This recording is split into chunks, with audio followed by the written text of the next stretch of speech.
Thank you for joining me for another reading through the Bible as we follow the Bible chronologically in the year 2022.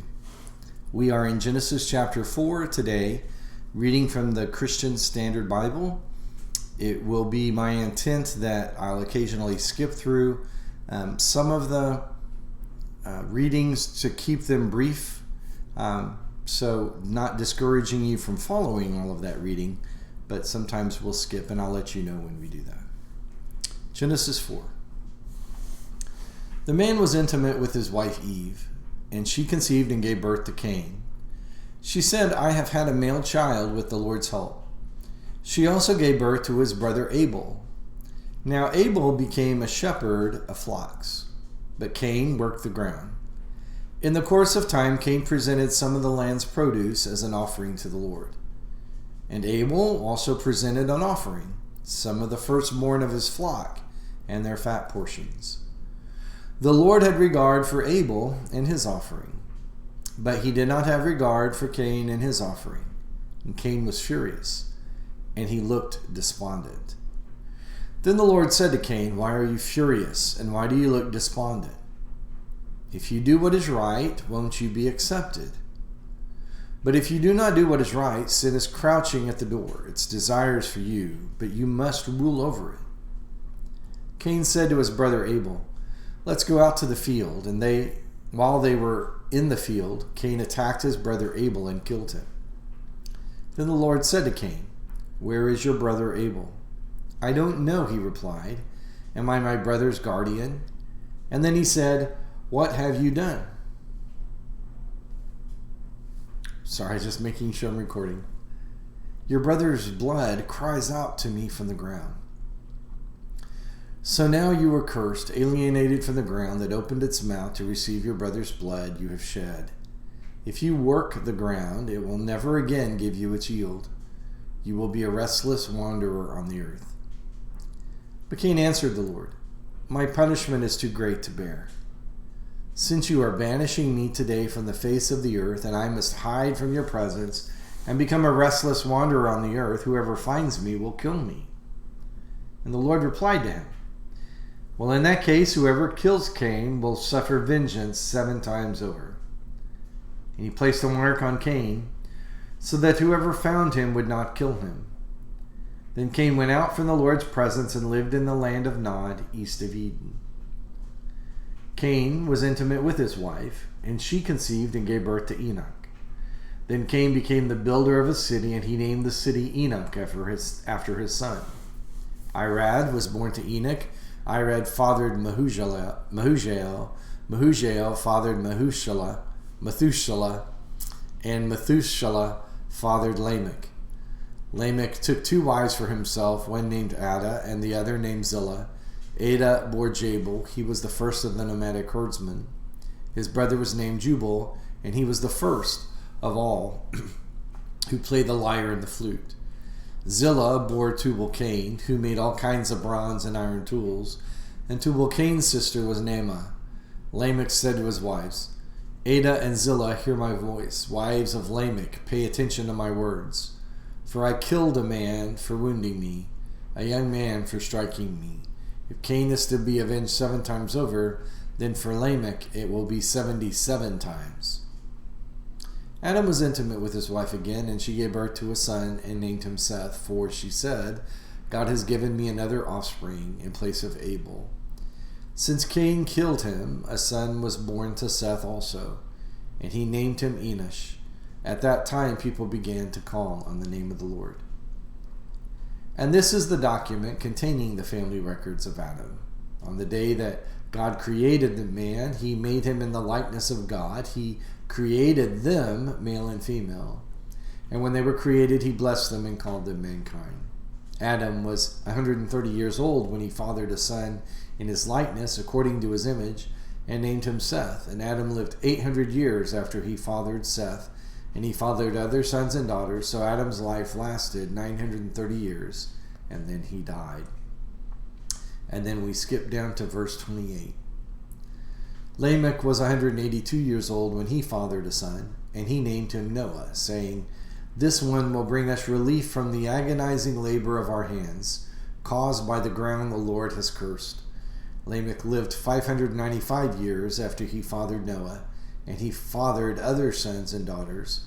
And so Lamech's life lasted 777 years, and then he died. Noah was 500 years old, and he fathered Shem, Ham, and Japheth. Chapter 6.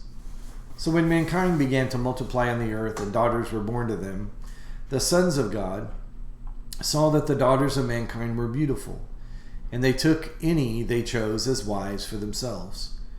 And the Lord said, My spirit will not remain with mankind forever, because they are corrupt. Their days will be 120 years. The Nephilim were on the earth both in those days and afterward, when the sons of God came to the daughters of mankind, who bore children to them. They were the powerful men of old, the famous men. When the Lord saw that human wickedness was widespread on the earth, and every inclination of the human mind was nothing but evil all the time, the Lord regretted that he had made man on the earth, and he was deeply grieved. Then the Lord said, I will wipe mankind whom I created off the face of the earth, together with the animals, creatures that crawl, and birds of the sky, for I regret that I made them. However, Noah found favor with the Lord. And these are the family records of Noah. Noah was a righteous man, blameless among his contemporaries. Noah walked with God, and Noah fathered 3 sons, Shem, Ham, Japheth. Now the earth was corrupt in God's sight, and the earth was filled with wickedness. God saw how corrupt the earth was, for every creature had corrupted its way on the earth.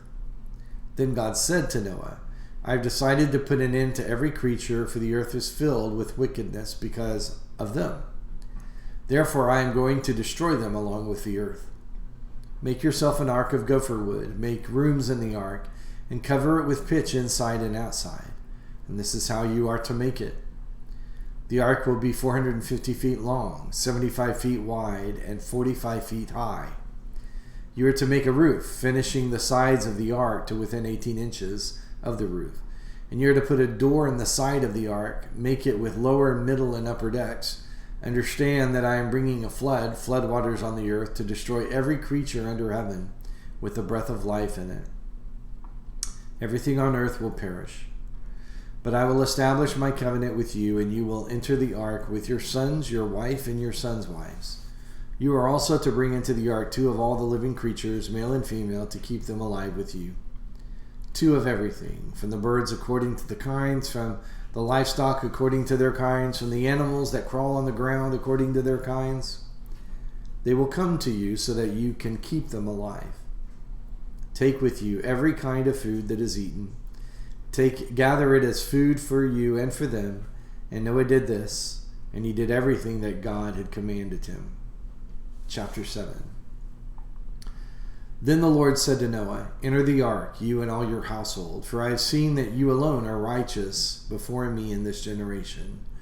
You are to take with you 7 pairs of a male and its female of all the clean animals, and 2 of the animals that are not clean, a male and its female, and 7 pairs, male and female, of the birds of the sky, in order to keep offspring alive throughout the earth.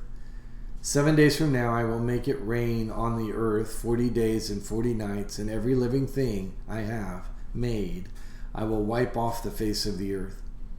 And Noah did everything that the Lord commanded him. Noah was 600 years old when the flood came, and water covered the earth. So Noah, his sons, his wife, and his sons' wives entered the ark because of the flood waters. From the animals that are clean, and from the animals that are not clean, and from the birds and every creature that crawls on the ground, 2 of each, male and female, they came to Noah and entered the ark just as God had commanded him.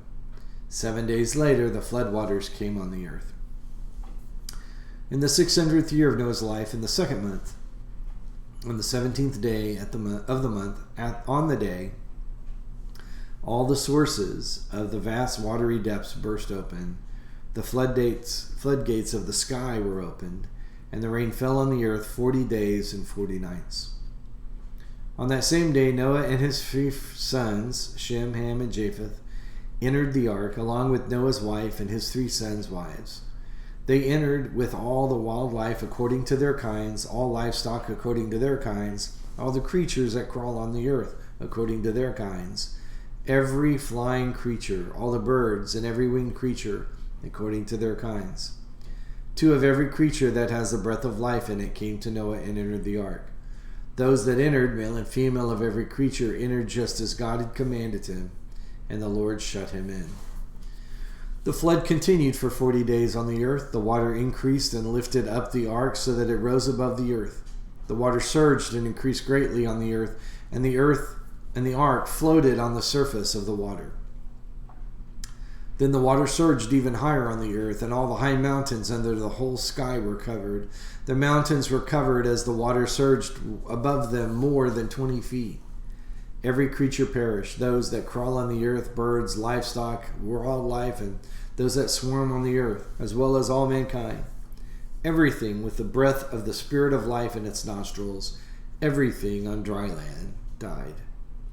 He wiped out every living thing that was on the face of the earth, from mankind to livestock, to creatures that crawl, to the birds of the sky, and they were wiped off the earth. Only Noah was left, and those that were in the ark with him. And the water surged on the earth 150 days. The 2 things that probably rightly need to be emphasized is the judgment of God upon the sinfulness of the world and the redemption or rescue that God created for Noah and his family. Notice how intertwined and connected those truths are. That for the rescue to have meaning, there must clearly be a judgment for sin. And because men saw and did everything evil continually, with the exception of Noah, God rescued Noah and his family. God provided a way of escape so that Noah and his family could be saved. But God judged those who sinned. So the exhortation and application is just that. God does take seriously sin and brings judgment upon it. Let that be for us a warning to keep from sinning. But the second and most warming and heartfelt truth is that God rescues. Those who seek him, those who strive to be righteous with him, God rescues. And God will rescue us if we turn to him. Join me for another reading tomorrow through the Bible in chronological order.